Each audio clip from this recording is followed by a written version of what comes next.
Hello everyone.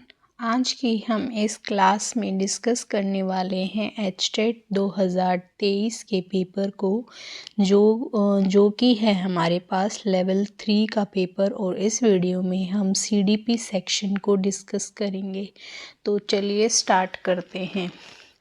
Which type of educations would be appropriate for socially deprived children? तो इसका right answer हो जाएगा हमारे पास option 3, that is inclusive educations, यानी जिनको हमें सभी को एक साथ लेकर के चलना है। नेक्स्ट है हमारे पास, which of the following statement is correct regarding adolescence under Erickson's psychosocial development theory। तो जो साइकोसोशियली डेवलपमेंट थ्योरी दी थी एरिक्सन के द्वारा, तो कौन सी स्टेटमेंट करेक्ट है? पहला है ego identity is a positive psycho social aspect है, ये एक पॉजिटिव एस्पेक्ट है। दूसरा, ईगो आइडेंटिटी जो है वो नेगेटिव एस्पेक्ट है। थर्ड है कि ईगो आइडेंटिटी जो है वो न्यूट्रल है। और चौथा है हमारे पास not just a psycho social aspects. तो हमसे पूछा गया है करेक्ट, तो एरिक्सन के अनुसार जो करेक्ट है हमारा वो ऑप्शन फर्स्ट होगा कि जो ईगो आइडेंटिटी है वो एक पॉजिटिव एस्पेक्ट्स जो है एरिक्सन ने कहा है। नेक्स्ट है हमारे पास, which of the following characteristic is not, क्या बताना, is not seen in a creative child. पहला है डाइवर्जेंट थिंकिंग, ये तो होगी। एक्सट्रीम क्यूरियोसिटी भी होगी, हाई इमेजिनेशन भी होगी। कन्वेंशनल थॉट्स, तो क्रिएटिव चाइल्ड के अंदर जो है वो कन्वेंशनल थॉट्स नहीं होंगे। तो ऑप्शन 4 जो है हमारा करेक्ट हो जाएगा। नेक्स्ट है हमारे पास कि which of the following characteristic is not, क्या बताना, is not have a positive effects on the process of socialization. First है कि सोशली अप्रूव्ड बिहेवियर होना चाहिए।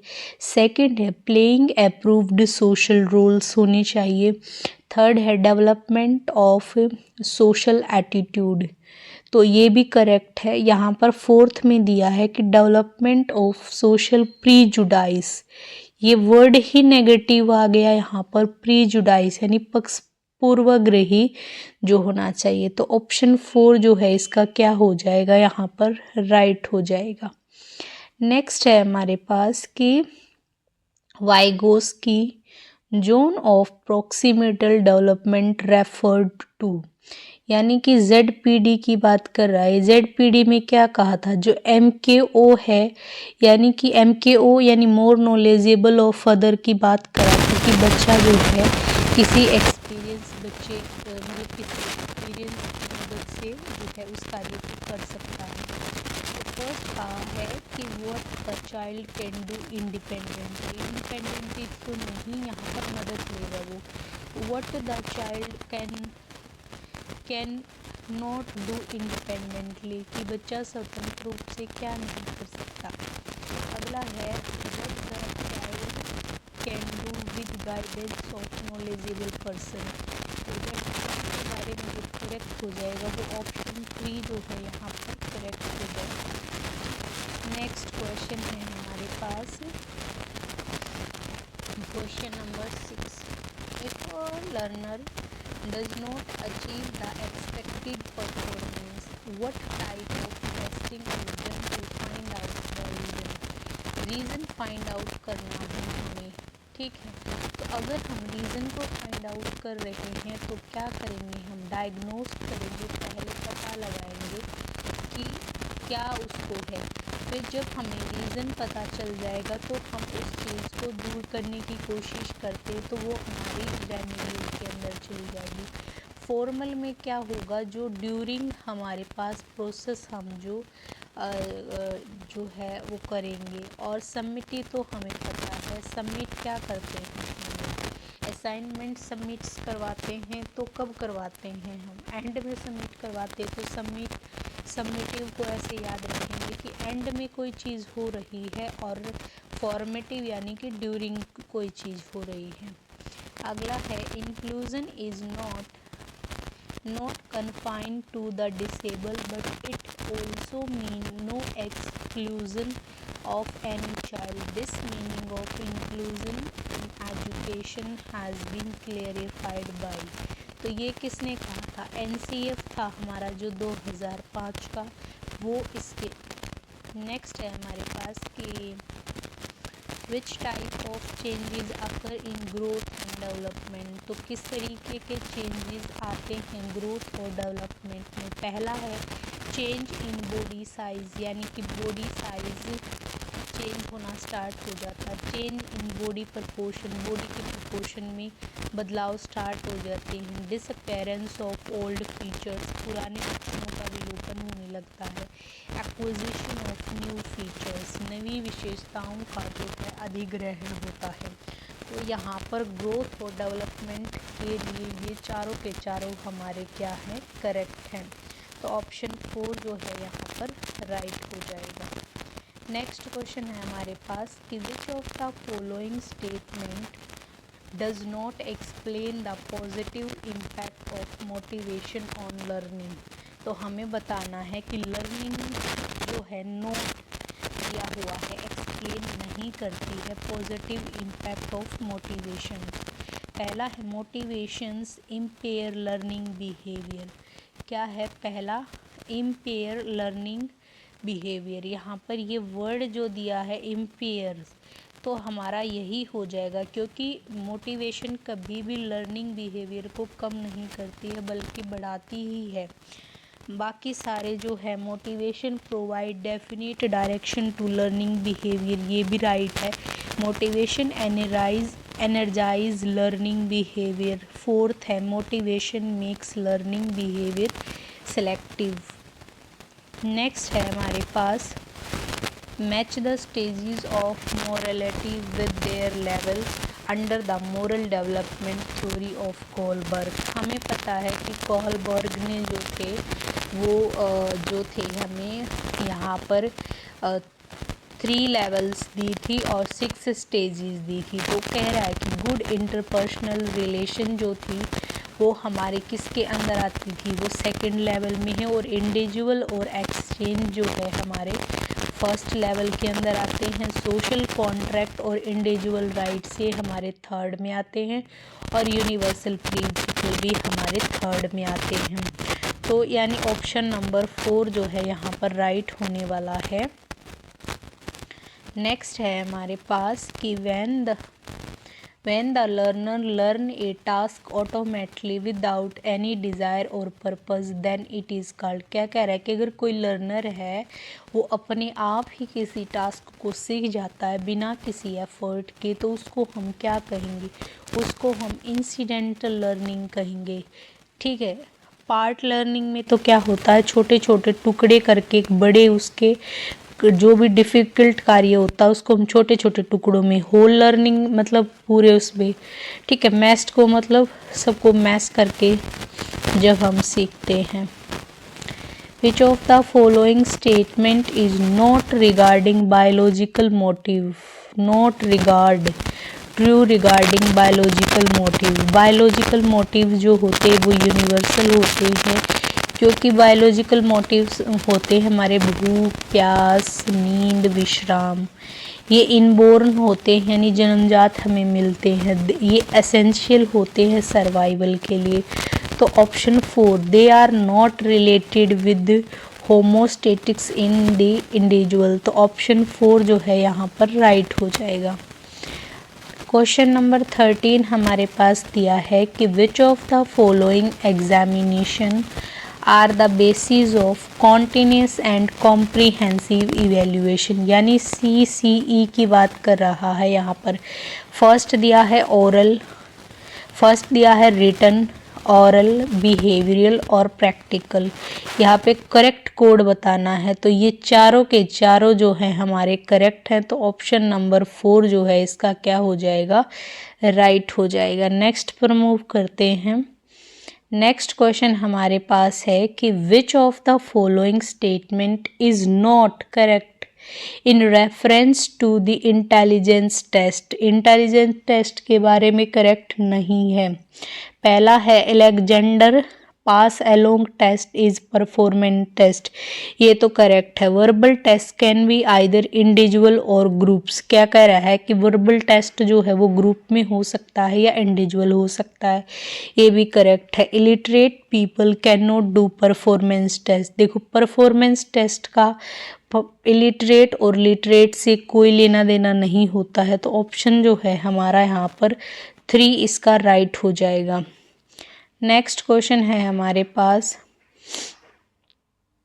Question number 15, which of the following pair is not correct regarding element of intelligence and their dimension under the 3 dimensional intelligence theory of Guilford. देखो Guilford ने जो थे वो 120 elements के बारे में बात दी है, यहाँ पे हमें बताना है कि वो करेक्ट नहीं है।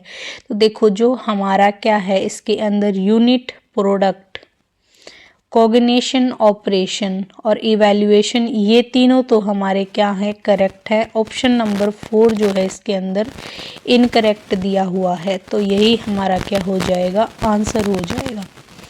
नेक्स्ट है हमारे पास कि which one of the following is not a key feature of child centre learning approach. देखो चाइल्ड सेंटर लर्निंग अप्रोच में क्या होता है, हमें बच्चों की चीज़ों को ध्यान में रख करके उनकी लर्निंग करवानी होती है। पहला है मीनिंगफुल लर्निंग अपॉर्चुनिटी, ये तो जो है इसके अंदर राइट है। फिर क्या कह रहा है कि सिंगल लर्निंग पाथ, क्या कह रहा है कि सिंगल लर्निंग पाथ। अब एक बात बताओ, सिंगल लर्निंग पाथ हम कैसे करवा सकते हैं, एक जैसा। अब उसके अंदर जो है ना बच्चे का हर बच्चे का इंडिविजुअल आई की लेवल अलग अलग होगा, तो हम सिंगल लर्निंग पाथ उनके लिए नहीं अपना सकते हैं। उनकी सुविधाओं को देखते हुए हमें वैसा ही पढ़ाना होगा। कॉन्टिन्यूअस असेसमेंट राइट है और एक्सेसिबल लर्निंग सेटिंग भी राइट है। अगला है हमारे पास कि according to the Bandura which is not inter related process of observation learning. तो बंडूरा की जो ऑब्जर्वेशन लर्निंग थी उसके अंदर क्या नहीं था, वो था कंजक्शनल प्रोसेस, क्योंकि अटेंशन, रिटेंशन और मोटिवेशनल ये तीनों क्या थे उसके अंदर थे। According to Bandura social learning theory, what is it called when a person learn the same behavior by observing and repeating the behavior of others। तो उसको जो बंडूरा की सोशल लर्निंग थ्योरी थी तो उसके अंदर क्या कहा गया था, मॉडलिंग कहा गया था। अगला है हमारे पास कि विच सब component is not included in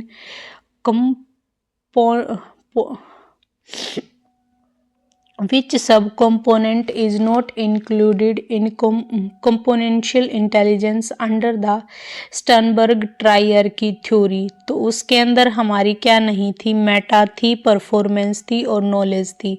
जो एक्सपीरियंस थी, एक्सपीरियंशियल थी, वो नहीं थी, तो ऑप्शन सेकंड जो है इसका राइट हो जाएगा। अगला है कि a learning disability that affects the acquisition of arithmetic skills is, यानी लर्निंग डिसेबिलिटी बतानी जिसमें कि बच्चे को अर्थमेटिक स्किल का मतलब उसको प्लस माइनस मल्टीप्लाई डिवाइड में दिक्कत हो रही है, तो वो हमारी होती है डिसकैलकुलिया। तो ऑप्शन फर्स्ट हमारा हो जाएगा। डिस्ग्राफिया में उसको राइटिंग की दिक्कत है और डिसलेक्सिया में उसको रीडिंग से प्रॉब्लम है। अगला है हमारे पास choose the correct sequence of 5 stages of Freud psychosexual development theory। अब देखो 5 जो दी थी उसको याद करेंगे। ओ आप LG हैं, तो देखो ओ से ओरल, ए से एनल, पी से फैलिक, ली से एल से लेटेंसी और जी से जीनियल। तो ऑप्शन जो है 3 जो है इसका क्या हो जाएगा, राइट हो जाएगा। अगला क्वेश्चन है हमारे पास कि according to Pavlov class 6 condition theory of learning which temporal sequence presentation of natural and condition stimulus will not effect learning. जो लर्निंग को इफ़ेक्ट नहीं करता है और एक तरह का बीच में हम गैप भी ले लेते हैं तो उसको कहते हैं डिले। ऑप्शन सेकंड जो है इसका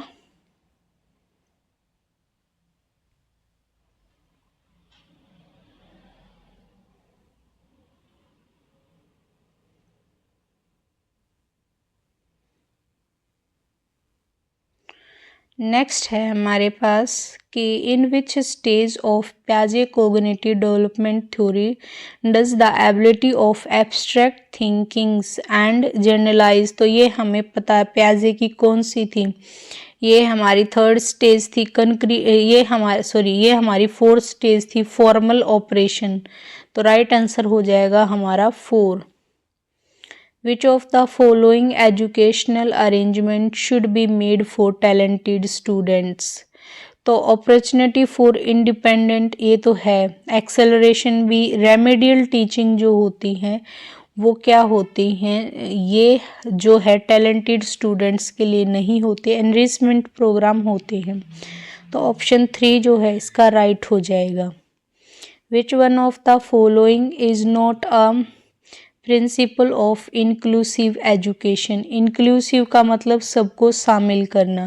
पहला दिया प्रिंसिपल ऑफ सेग्रीगेशन, भैया जब सबको शामिल ही कर रहे हैं तो उनको अलग कैसे करेंगे, तो यही हमारा क्या हो जाएगा, नॉट करेक्ट हो जाएगा। Which of the following way does not support the teaching according to individual differences.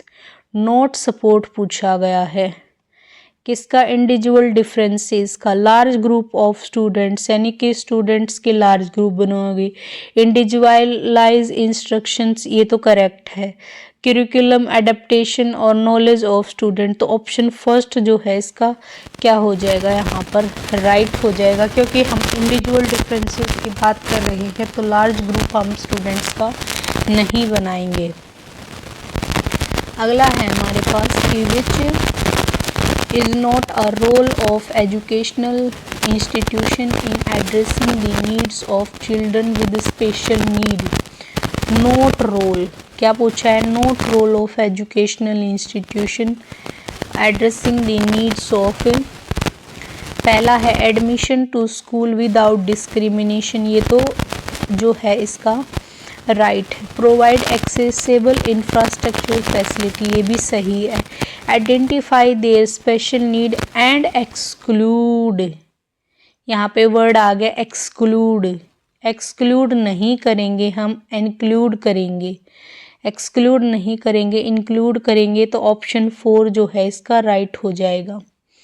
अगला है हमारे पास which of the following statement is not correct in context of development. Development के बारे में कौन सा करेक्ट नहीं है।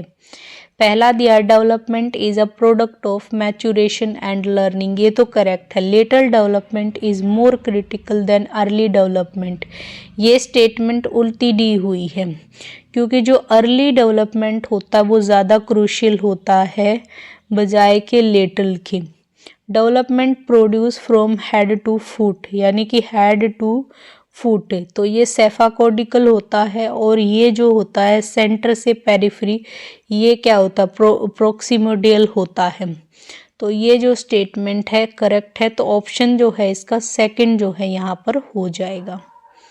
नेक्स्ट हमारे पास है कि The third dimensional model of the inclusive education propounded by whom? तो ये कौन थे, ग्रीफन, कूपर और रिंगलाबेन, तो ऑप्शन फर्स्ट जो है यहाँ पर राइट हो जाएगा। अगला है socialisation means attending of maturation in social relationship. This definition of socialisation is given by home, तो ये सोशलाइजेशन की डेफिनेशन किसके द्वारा दी गई थी, तो ये हरलोक के द्वारा दी गई थी। ऑप्शन 4 जो है यहाँ पर क्या हो जाएगा, राइट।